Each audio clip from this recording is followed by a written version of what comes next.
Hey guys, welcome back.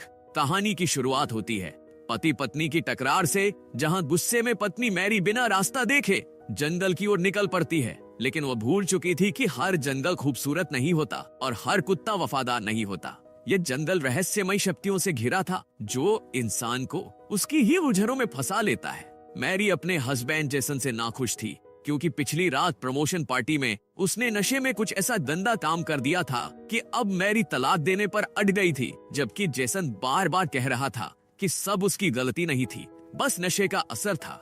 गुस्से में Mary भागते भागते एक सुनसान झील पर पहुंचती है जहां साइन बोर्ड पर साफ लिखा था कि यहां आना मना है, लेकिन दोनों इसे प्रैंक समझकर सेल्फी लेने लगते हैं। मैरी का गुस्सा और भड़कता है। तभी उसे किनारे पर सफेद हुडी पहने एक अजनबी दिखता है जो कुछ ढूंढ रहा था। अचानक दोनों के सिर में एक अजीब सा दर्द हुआ, फिर खुद ब खुद सब नॉर्मल भी हो गया। इसके बाद जेसन शॉर्टकट लेता है, जबकि मैरी दौड़ते दौड़ते फिर उसी जगह आ पहुंचती है जहां वे पहले सेल्फी ले चुके थे, जैसे वो चक्रव्यूह में फंस गई हो। उधर जेसन को लगता है किसी ने उसे धक्का दिया हो और आगे जाकर उसे एक बाल्टी दिखती है जिसमें कोई अजीब लिक्विड था और साथ ही मैरी के ईयरफोन्स पड़े थे। डर और शक के बीच दोनों की टक्कर होती है और मैरी बताती है कि वो चाहे जितनी कोशिश करे हर बार उसी जगह लौट आती है, लेकिन जेसन इसे उसका गुस्सा और वहम समझकर नजरअंदाज कर देता है। इसलिए जेसन ने कहा कि शायद ऐसा हो सकता है और चलो इस बार अच्छे रास्ते को देखते हैं, लेकिन वे फिर से वहीं आ जाते हैं। तब जाकर जेसन को यकीन हो जाता है कि मैरी सही कह रही है, इस जगह पर सचमुच कुछ अजीब है। उसने सुझाव दिया कि हमें विपरीत दिशाओं में जाना चाहिए और जिसको सबसे पहले रास्ता मिले वो आवाज लगाए। लेकिन कुछ ही पलों बाद उनकी दोबारा टक्कर होती है और इस बार जेसन कुछ अलग लगता है, जो उसे देखकर कहता है कि रुको, मैं अभी आता हूँ। मैरी झील की तरफ देखती है तो उसे लगता है वहाँ कोई तैर रहा है, जबकि साइन बोर्ड पर साफ लिखा था नो स्विम। इतने में अचानक जेसन आ जाता है और बताता है कि वो टॉयलेट करने गया था, जिससे मैरी थोड़ी कंफ्यूज हो जाती है। वे फिर कोशिश करते हैं लेकिन हर बार नाकाम रहते हैं। जेसन कहता है कि शायद कोई उनके साथ मजाक कर रहा है और बोर्ड को हिलाने की कोशिश करता है, लेकिन वह टच से हिलता भी नहीं, यानी जो कुछ भी हो रहा है वह असली है। अब दोनों को यकीन हो जाता है कि यहाँ जरूर गड़बड़ है और तुरंत पुलिस को खबर करनी चाहिए। मैरी फोन निकालती है, लेकिन तभी उसका ईयरफोन गिर जाता है और हैरानी की बात यह थी कि दोनों के फोन में नेटवर्क ही नहीं था। वे थोड़ी दूरी तय करने का सोचते हैं कि शायद सिग्नल मिल जाए, मगर तभी उनके सामने एक डरावना काला साया आ जाता है, जिसे देख उनका खून जम जाता है। वे उल्टे पांव भागते हैं और लौटने पर देखते हैं कि वहाँ 2 ईयरफोन गिरे हैं, एक मैरी का और दूसरा हुबहू वैसा ही, लेकिन किसका था यह रहस्य था। इसके बाद उन्होंने फैसला किया कि अब सीधे जाएंगे और बाहर निकलने का रास्ता ढूंढेंगे। सूरज सिर पर था, थकान बढ़ रही थी और जेसन जल्दी ही बैठ गया। मैरी फिर उसे सुनाने लगती है कि सब उसकी वजह से हो रहा है। अगर उसने कल रात नशे में गलती न की होती तो शायद आज वे फंसे ही न होते। लेकिन अब जेसन थक चुका था, वह चुपचाप रास्ता ढूंढता रहा। बहुत मशक्कत के बाद उन्हें उम्मीद दिखती है और दोनों खुश हो जाते हैं कि अब बाहर निकल पाएंगे। मगर जब झाड़ियां हटाते हैं तो सामने वही झील और वही साइन बोर्ड दिखता है। यह देखकर दोनों का संतुलन टूट जाता है और वे रोने लगते हैं कि आखिर किस मनहूस घड़ी में उन्होंने यहाँ का रुख किया था। लेकिन कब तक भटकते रहेंगे, कहीं न कहीं से इस मुसीबत का हल ढूंढना ही पड़ेगा।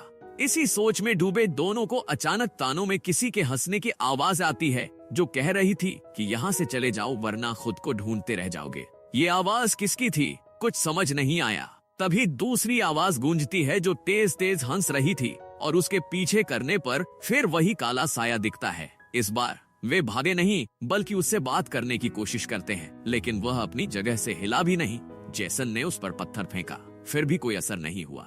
तब मैरी ने उसे छूने की कोशिश की, मगर जवाब। तभी अचानक उनके पीछे एक और काली परछाई आ गई, जिसने हूबहू जेसन जैसे कपड़े पहन रखे थे। उसे देखकर सामने खड़ा आदमी भी पीछे मुड़ता है और उसकी शक्ल भी बिल्कुल जेसन जैसी होती है। यह देख उनकी रूह कांप जाती है, लेकिन अभी तो इससे भी डरावनी चीज होने वाली थी। अचानक जेसन ने देखा कि मैरी के पीछे खड़ी परछाई ने उसे पलक झपकते ही बेरहमी से मार डाला। यह देख उसकी सांसें थम जाती है और वह भागने लगता है, लेकिन रास्ते में किसी चीज से टकरा जाता है और साफ नहीं देख पाता कि असल में वो कौन है। दौड़ते दौड़ते वह फिर उसी झील के पास आ पहुंचता है जहां उसकी टक्कर एक जिंदा मैरी से होती है। उसे देखकर उसके सिर में मानो धमाका हो जाता है। हिम्मत जुटाकर वह मैरी से कहता है कि तुम यहीं रहो, मैं अभी आता हूँ। वह उस जगह जाता है जहां उसने मैरी की लाश देखी थी, लेकिन वहां कुछ भी नहीं था। यह कैसे हो सकता है? उसने अपनी आंखों से उसे मरते देखा था। क्या यह सपना है या छलावा? उसने खुद को संभाला और वापस मैरी के पास लौटा। उससे पूछा कि वह यहाँ क्या कर रही है। मैरी ने कहा कि वह तो यही थी। बहाना बना दिया कि वह टॉयलेट गया था। अब जैसन को यकीन हो गया कि यह वही मैरी नहीं है जिसके साथ वह आया था। फिर भी उसे बाहर निकलने की कोशिश करनी थी। रास्ते में उसे किसी चीज को घसीटने के निशान मिलते हैं जो इस बात का सबूत थे कि यहाँ जरूर किसी को घसीटा गया है। वह रुककर समझने की कोशिश करता है, तभी पीछे से उस पर वार होता है और वह बेहोश हो जाता है। इसके बाद वही मैरी उसके शरीर पर कई बार लकड़ी से वार करती है और आखिरकार वह मर जाता है। अब सवाल यह है कि यहाँ सच में मैरी ने जेसन को मारा या जेसन ने मैरी को? इसका जवाब किसी के पास नहीं। आखिर यहाँ चल क्या रहा? दरअसल दोस्तों, यह जो खून अभी हुआ है उसे जेसन और मैरी ने मिलकर किया और यह उनका पहला खून था, जिसका अंदाजा आप इनकी हरकतों से लगा सकते हैं। इन्होंने ऐसा इसलिए किया क्योंकि रात ठंडी हो रही थी और इनके पास पहनने को कपड़े नहीं थे। लेकिन सवाल यह है कि आखिर कितने और जेसन और मैरी इस जंगल में घूम रहे हैं और क्या इसका कोई अंत है? चिल्लाने की आवाज सुनाई देती है। पास जाकर देखते हैं तो वहाँ एक नई जोड़ी, नया जेसन और मैरी इस चक्रव्यूह में फंसकर आपस में लड़ाई कर रहे थे। यह देखकर इस जोड़ी ने सब कुछ स्वीकार कर लिया। जेसन को लगता है कि शायद यही सबसे ज्यादा सरवाइव करने वाली जोड़ी है और इस पर उसे घमंड भी हो जाता है। लेकिन मैरी अब तंग आ चुकी थी। उसे डर था कि कहीं किसी दिन वह किसी नकली जेसन की शिकार न बन जाए। जेसन उसे समझाता है कि ऐसा कुछ नहीं होगा, बस उसे भरोसा रखना होगा। इतने में फिर एक नई जोड़ी आती है। इस बार सिर्फ मैरी और उसके सामने एक पुराना घबराया हुआ जेसन। तीनों के बीच जानलेवा जंग शुरू हो जाती है और तीनों ही मारे जाते हैं। यह सब देखकर इस जोड़ी वाला जेसन परेशान हो जाता है क्योंकि उन्हें याद ही नहीं कि वे कब से यहाँ भटक रहे हैं। क्या इस जंगल में कभी रात होती भी है? अचानक फिर वही आवाज गूंजती है, भागो जल्दी, जो इस बात का संकेत था कि एक और जोड़ी खत्म हो गई है। मगर अब इन पर इसका कोई असर नहीं होता क्योंकि यह सब वे अनगिनत बार देख और सुन चुके थे। फिर भी वे उसी उम्मीद में आगे बढ़ते हैं कि शायद इस बार कुछ नया हो। और सच में उन्हें एक झोपड़ी दिखती है जो जेसन और मैरी की जैकेट और ईयरफोन से सिली हुई थी। अब तक आपने ईयरफोन का सबसे अनोखा इस्तेमाल देख लिया होगा। सोचिए, अगर मैरी ईयरफोन की जगह एयरपॉड यूज कर रही होती तो शायद इस कहानी का प्लॉट ही खत्म हो जाता।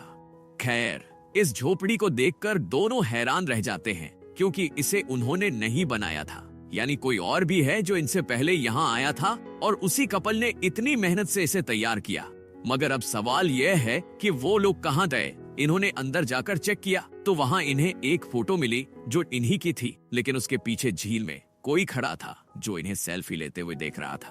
तभी अचानक बदबू आई तो जेसन ने मोबाइल का फ्लैश ऑन किया और देखा कि कोने में मैरी एक बच्चे के साथ सड़ रही है, यानी वो इनसे भी पुरानी थी। ये देखकर दोनों को यकीन हो गया कि यहाँ से जिंदा निकलना नामुमकिन है, इसलिए उनकी आंखों में आंसू भर आते हैं। तभी पीछे से कोई आता है और जेसन को खत्म कर देता है, और वो कोई जिसे उन्होंने सबसे पहले देखा था। अब मैरी जान बचाकर भागती है, लेकिन भागते भागते एक लाश पर गिर जाती है जिससे उसका चेहरा खून से सन जाता है। फिर वो झील के पास पहुंचती है और सोचती है क्या उस पार आजादी है। वह तैरकर पार जाती है और वहाँ इंसानी लाशों का ढेर देख उसके रोंगटे खड़े हो जाते हैं। इन्हीं लाशों के बीच उसे कुछ अजीब दिखता है।